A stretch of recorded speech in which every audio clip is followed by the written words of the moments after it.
Welcome to beat the street.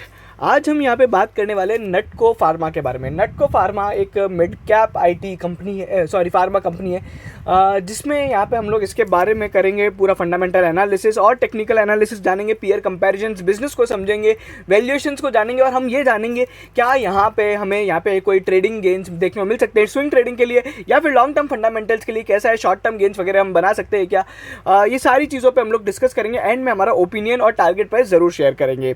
अगर आप हमारे चैनल पे पहली बार आ रहे हैं तो प्लीज़ चैनल को ज़रूर सब्सक्राइब करें।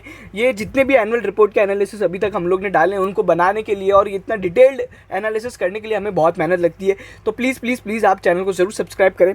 और कुछ अपडेट देना चाहता हूँ। लास्ट कुछ स्टॉक्स जो हम लोग ने रिकमेंड करे थे, हमने 2-3 दिन पहले ही यहाँ पे जब बाजार गिरा था तो टॉप 10 यहाँ पे लार्ज कैप और top 10 small cap mid caps और टॉप 10 स्टॉक्स फॉर सितंबर 3 वीडियो डाले थे। उनमें से लगभग यहाँ पे 50% स्टॉक्स ने यहाँ पे रिवर्सल देखने को मिला है, जिसमें से दीपक नाइट्राइट हो गया, नवीन फ्लोरीन हो गया, पॉलीकैब, आईएक्स, कैम्स, ये सभी ऐसे स्टॉक्स हैं जिनने यहाँ पे एक बहुत ही शानदार ट्रेड यहाँ पे दिया है। तो इस तरह के अगर आपको ट्रेड्स अगर आप और देखना चाहते हैं तो प्लीज़ आप चैनल को भी सब्सक्राइब कर सकते हैं और आप हमें व्हाट्सएप कर सकते हैं अगर आप हमारा प्रीमियम ग्रुप ज्वाइन करना चाहते हैं, जहाँ पे हम लोग स्टॉक रिकमेंडेशंस वगैरह पर स्टॉक बेसिस पे ही देते हैं। पूरा कोई मंथली पैकेज हम लोग नहीं देते, ताकि एक छोटे से छोटा निवेशक भी यहाँ पे हमें ज्वाइन कर सकते हैं। आप हमें टेलीग्राम पे ज्वाइन कर सकते हैं, जहाँ पे सभी तरह की यहाँ पे न्यूज़ और यहाँ पे जितनी भी कॉन कॉल्स वगैरह होती है ऑटोमेटेड बेसिस पे आपको मिल जाएंगी। तो ये सारी चीज़ें। चलिए, नटको फार्मा बेसिकली एक मिड कैप आईटी कंपनी है। अभी पहले इसका बिजनेस समझ लेते हैं। इसका बिजनेस जो है ना थोड़ा इंटरेस्टिंग है। सबसे पहले अपन एक एपीआई एक पूरी फार्मा की वैल्यू चेन को समझो। देखो, अभी सबसे पहले बनता है केएसएम या फिर की स्टार्टिंग मटेरियल्स और फार्मा इंटरमीडिएट्स। ये जो रॉ मटेरियल होता है ये एपीआई के लिए काम आता है। एपीआई यानी एक्टिव फार्मा इंग्रेडिएंट्स। ये वो इंग्रेडिएंट होता है एक दवाई के अंदर जो आपको इंटेंडेड बेनिफिट्स देता है। सर दर्द की दवाई के अंदर सर दर्द कम करने वाले जो मटीरियल्स होते हैं उसको एपीआई कहा जाता है। फिर एक अपना आता है ये फॉर्मूलेटर या फिर अगर आप कहो फॉर्मुलेशंस इसको बोला जाता है, तो ये काम होता है। अभी अपने कंपनी के एग्जांपल्स के समझते हैं। अमी ऑर्गेनिक्स, जिसका अभी रिसेंट में आईपीओ आ रहा है, वो फार्मा इंटरमीडिएट्स बनाता है। Laurus labs, Divi's labs API बनाती है। और अपना जो डॉक्टर रेड्डी है या फिर नटको फार्मा है या फिर सन फार्मा है, वो यहाँ पे ये काम करता है। ठीक है, तो अभी फॉर्मुलेशंस के बिजनेस में है मेनली ये। नटको फार्मा का कुछ यहाँ पे थोड़ा बहुत अदर बिजनेस भी है जिसका नाम है बेसिकली एपीआई। और यहाँ पे क्रॉप और ना जो अपने इंसेक्टिसाइड्स और क्रॉप लाइफ साइंस और टेक्सटाइल केमिकल्स का भी थोड़ा बहुत ये लोग काम करते हैं। चलिए, अगर अपन देखें तो अभी सबसे पहले नटको फार्मा, अभी एक फॉर्मुलेशंस का जो बिजनेस होता है ना उसमें भी दो तरह के लोग होते हैं। दो तरह के लोग कैसे हुए, एक तो जेनेरिक हो गया और एक अपना इनोवेटर हो गया। अभी इनोवेटर का मतलब क्या हुआ, वो एक ऐसा आदमी है, वो ऐसी कंपनी है जिसने वो दवाई सबसे पहले लॉन्च करी, उसके पास पेटेंट है। इसका मतलब क्या हो गया, डॉक्टर रेड्डी या फिर जॉनसन या फिर जो बड़ी बड़ी फार्मा कंपनीज है ब्रांडेड वाली, है ना, बड़े बड़े ब्रांड्स जिनके नाम है, वो यहाँ पे इनोवेटर होती है। उनके पास एक समय होता है, मतलब एक फिक्स पीरियड होता है जब केवल वो दवाई वो ही बेच सकते हैं। ठीक है, ये जनरली जो होता है 4 से 5 साल के लिए होता है। इस कंट्री में या इस पर्टिकुलर रीजन में वो दवाई बेच सकते हैं। फिर एक फेज आता है जेनेरिक फेज। ठीक है, जेनेरिक मेडिसिन में एक तो क्या होता है, खर्चा कम होता है, इनोवेशंस और जो आर एंड डी एक्सपेंस होता है वो कम होता है। अभी इंडिया में सबसे बड़ा जेनेरिक प्लेयर कौन है? जेनेरिक प्लेयर अपना है इंडिया के अंदर सन फार्मा है, और वो वर्ल्ड का शायद ग्लोबल भी सबसे बड़ा वही है। और नटको फार्मा उसी बिजनेस में काम करता है। अब नटको फार्मा एक और यहाँ पे क्या करता है, जेनेरिक और इनोवेटर के बीच में एक और पीरियड आता है 180 डेज का, उसको बोला जाता है पैरा 4।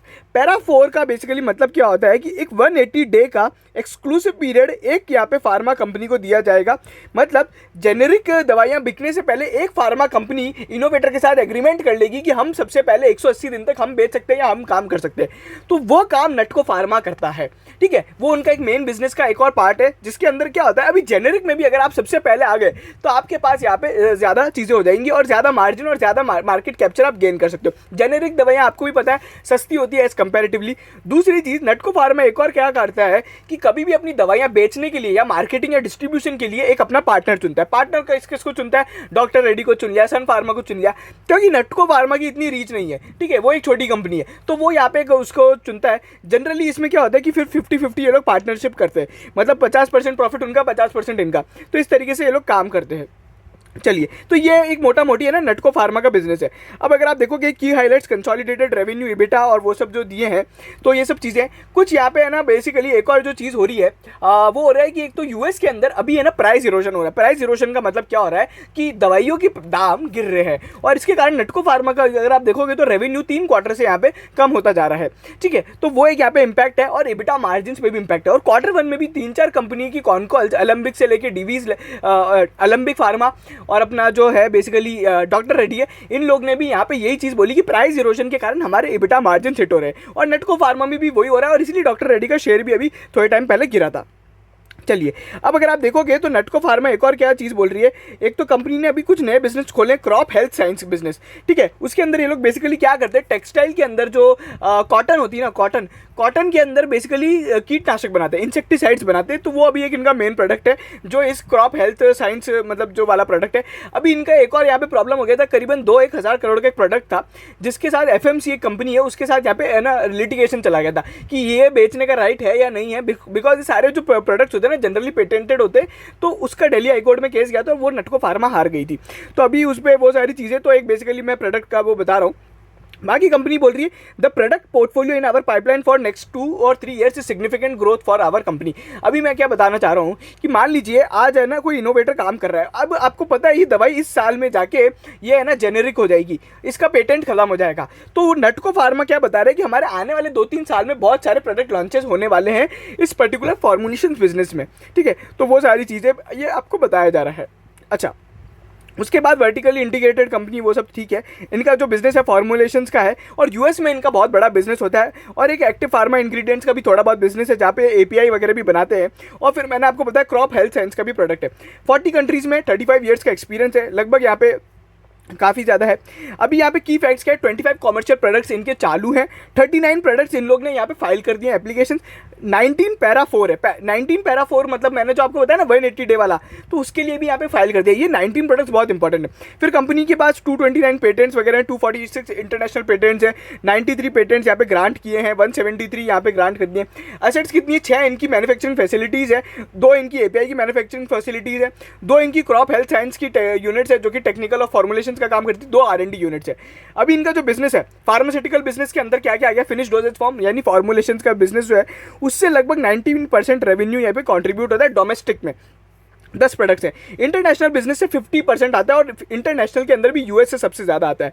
उसके बाद अगर अपन देखें तो कंपनी के पास जो R&D स्ट्रेंथ है वो सब बताया है। फिर एपीआई का बिजनेस है, एपीआई के बिजनेस के अंदर डोमेस्टिक और एक्सपोर्ट दोनों होता है।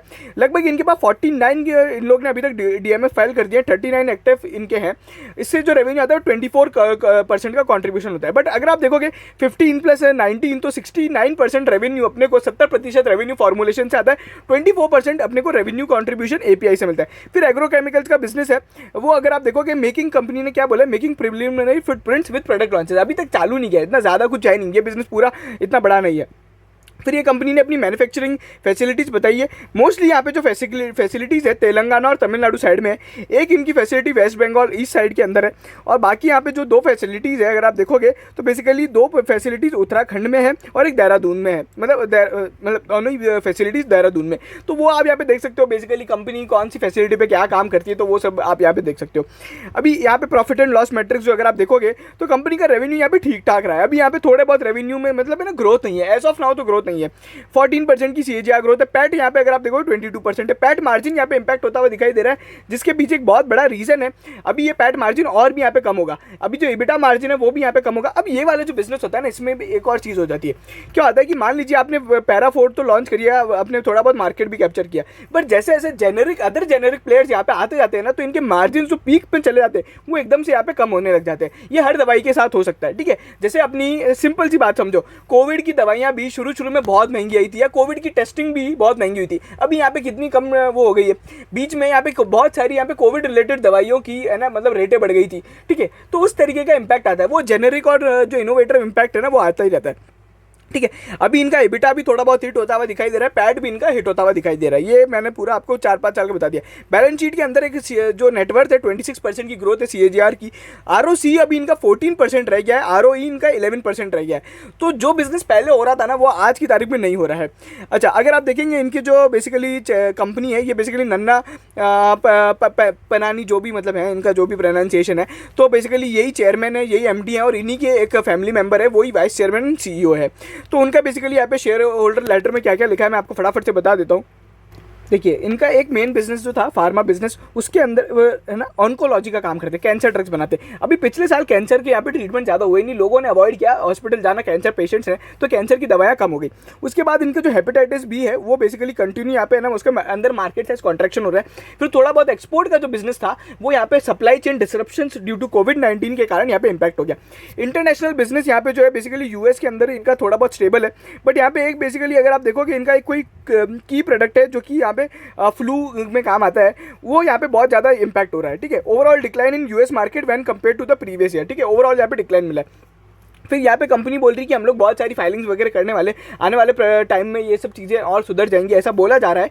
और उसके बाद यहाँ पे एक और इन्होंने चैलेंज फेस किया अपने, बेसिकली यहाँ पे अगर आप देखोगे तो यहाँ पे थोड़ी बहुत इन लोग ने ब्राज़ील के अंदर चैलेंजेस फेस किए थे, बट कनाडा के अंदर कंपनी ने थोड़े बहुत यहाँ पे नई चीज़ें करी। और कल ही एक यहाँ पे न्यूज़ आई थी कि अभी नटको फार्मा ने एक नई कैंसर ड्रग लॉन्च करी कनाडा के अंदर।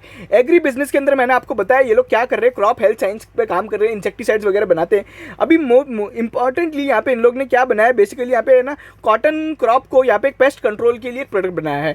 ठीक है, और उसके बाद अभी यहाँ पे तरह तरह की चीज़ें हो रही है। आने वाला स्ट्रेटेजी क्या है, बेसिकली कंपनी बोल रही है कि हमारे आने वाले समय में हमें बहुत सारे प्रोडक्ट्स यहाँ पे हमको मिलने वाले। ठीक है, उसके बाद यहाँ पे कंपनी ने अपने कैपेसिटी एक्सपेंशन वगैरह किया है और वो सब चीज़ें बता रही है। फिर यहाँ पे कंपनी R&D और प्रोडक्ट लाइन्स पे क्या बता रही है कि कंपनी ने एक तो 9.1% अपना बेसिकली यहाँ पे जो रेवेन्यू है उसका यहाँ पे खर्चा किया है बेसिकली अपने R&D पे। उसके बाद यहाँ पे कंपनी ने कैपिटल एक्सपेंडिचर भी किया है। और वहीं पे यहाँ पे कंपनी के यहाँ पे जो कुछ प्रोडक्ट्स है बेसिकली यहाँ पे कोविड-19 रिलेटेड भी कंपनी ने प्रोडक्ट लॉन्च किए थे। उसके बाद यहाँ पे जो कंपनी बोल रही है कि जो पाइपलाइन वगैरह है प्रोडक्ट्स के अंदर, जो प्रोडक्ट्स के अंदर मतलब पाइपलाइन में है, उससे यहाँ पे कंपनी बोल रही है कि सिग्निफिकेंट मार्केट शेयर यहाँ पे गेन करने को मिलेगा US के अंदर हाई वैल्यू प्रोडक्ट्स। और यहाँ पे जो क्रॉप हेल्थ साइंस का बिजनेस है वो भी यहाँ पे आने वाले टाइम में एक अच्छा यहाँ पे परफॉर्म कर सकता है। प्लान क्या है, बेसिकली कंपनी यहाँ पे क्या बोल रही है, कुछ 8 से 10 नए प्रोडक्ट यहाँ पे लॉन्च किए जाएंगे। और यहाँ पे एग्री बिजनेस के अंदर दो चीज़ें पे लोग काम करें, ग्रीन केमिस्ट्री दैट इज़, और उसके बाद यहाँ पे फिनोमन बेस्ड बिजनेस और पेस्ट प्रिवेंशन। बेसिकली वो जो agri crop science health care का बिजनेस है ना वो यहाँ पे काम कर रहे हैं। तो बेसिकली 8 से 10 प्रोडक्ट यहाँ पे लॉन्च करने वाले हैं। तो उसका यहाँ पे अपने को यहाँ पे बेसिकली ट्रैक रखना है कि कंपनी वो इतने प्रोडक्ट्स लॉन्च करती है या नहीं करती है। ठीक है, उसके बाद यहाँ पे कंपनी ने बहुत ही अब ESG के बारे में बताया, तो वो सब ठीक है।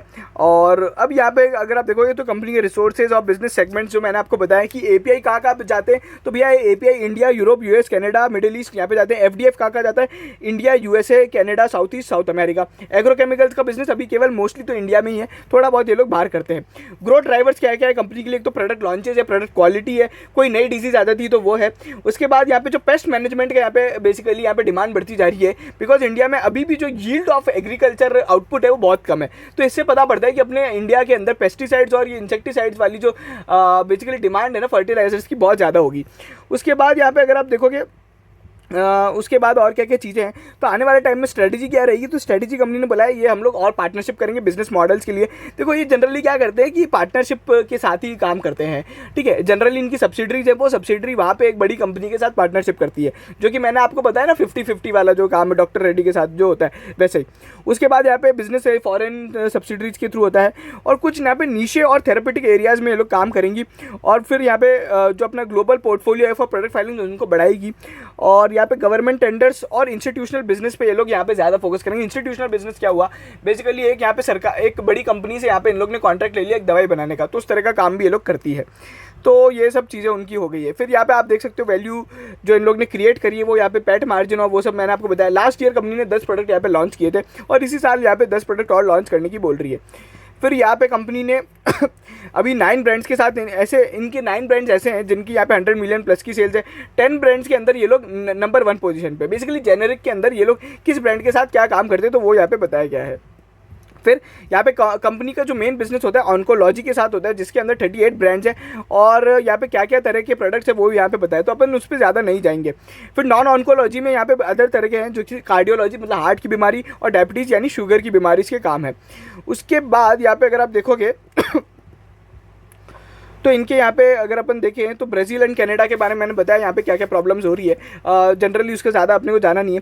फिर यहाँ पे थोड़े बहुत कंपनी ने चाइना में भी काम किया है, न्यू ऑर्डर्स मलेशिया थाईलैंड में भी मिले हैं, और नटको लाइफ साइंस करके बेसिकली कंपनी यहाँ पे लॉन्च की है फिलीपींस के अंदर। तो थर्ड पार्टी पार्टनरशिप्स वगैरह तो ये करती है बाहर जाके। एंड R&D और प्रोडक्ट पाइपलाइन पर मैं ऑलरेडी आपको बता चुका हूँ क्या क्या होने वाला है। अभी जो रेवेन्यू फ्रॉम एग्रोकेमिकल्स है वो बिल्कुल बहुत कम है, 21 मिलियन का रेवेन्यू है, ठीक है। तो ये जो बिज़नेस है ये तो बेसिकली बहुत ही छोटा बिज़नेस है। अभी अगर आप देखोगे तो इनकी लगभग 40+ R&D लेबोरेटरीज़ है जिस पे लोग काम करते हैं, और R&D एक्सपेंडिचर मैंने आपको बताया, अगर आप देखोगे तो R&D एक्सपेंडिचर भी बहुत कम है। सो जिससे पता पड़ता है कि कंपनी के पास अभी जो बिज़नेस है और एक्सपेरिमेंट करने को है वो बहुत कम है। So this is really important thing. फिर थोड़ी बहुत टेक्नोलॉजी इंटीग्रेशन वगैरह किया है सप्लाई चेन और वैल्यू चेन, और यहाँ पे API के बिज़नेस के अंदर टेक्नोलॉजी के थ्रू यहाँ पे किया है। अभी API बिज़नेस के अंदर कंपनी ने यहाँ पे लगभग 50 यहाँ पे से ज़्यादा API यहाँ पे डेवलप किए हैं। 49 यहाँ पे अभी तक इन लोग ने फाइल कर दिए हैं, 39 एक्टिव DMF से, एक्टिव अप्रूवल से। ये कंपनी की बेसिकली बोर्ड ऑफ डायरेक्टर्स है जो आप यहाँ पे देख सकते हो। और उसके बाद यहाँ पे कंपनी का जो मैनेजमेंट टीम है ये आपको मैंने बता दिया है, ठीक है। तो मैनेजमेंट में तो मैंने आपको बताया जो चेयरमैन और वो हैं वो तो प्रमोटर गवर्न कंपनी है पूरी की पूरी, ठीक है। उसके बाद अगर आप ये फिर कंपनी ने रिस्क मैनेजमेंट पे बताया जो अपने को इतना ज़्यादा देखना नहीं है। फिर यहाँ पे जो बिज़नेस ओवरव्यू कंपनी ने दिया है इसमें यहाँ पे देखो मोटा मोटी अभी है ना, मैं एक एक दवाई लेके आपको एक एक दवाई का यूज़ समझाने गया तो यहाँ पे कोई ना आपको समझ में आएगा ना मुझे इतना ज़्यादा समझाना है। मोटा मोटी एक ही बात बोली जा रही है, बिज़नेस आने वाले समय में यहाँ पे फ्यूचर में इसकी ग्रोथ यहाँ पे ज़्यादा होगी, ठीक है। तो वो सारी चीज़ें बताई जा रही है, कंपनी वही घूम फिर के हर जगह वही बात बताई जा रही है। अभी अगर आप देखोगे तो कंपनी ने थोड़े बहुत अपने प्रोडक्ट्स यहाँ पे जो मैं बता दूँ ना अदर पार्टीज़ के लिए भी करते हैं तो वो भी यहाँ पे बताया गया है। फिर यहाँ पे करंट पोर्टफोलियो कंपनी का ये है, और अदर जो प्रोडक्ट पाइपलाइन के अंदर है ना वो ये सारे प्रोडक्ट्स है। तो आप देख सकते हो कि इतने प्रोडक्ट कंपनी है पाइपलाइन में। अब आने वाले समय में बेसिकली ड्रग लॉन्चेस, और इन ड्रग लॉन्चेस से जो कॉमर्शियल जो अपना जनरेट होगा ना वो है। अभी API का बिजनेस इतना ज़्यादा नहीं है, देखो API का जो बिजनेस है उसमें इतना ज़्यादा कुछ आता नहीं है।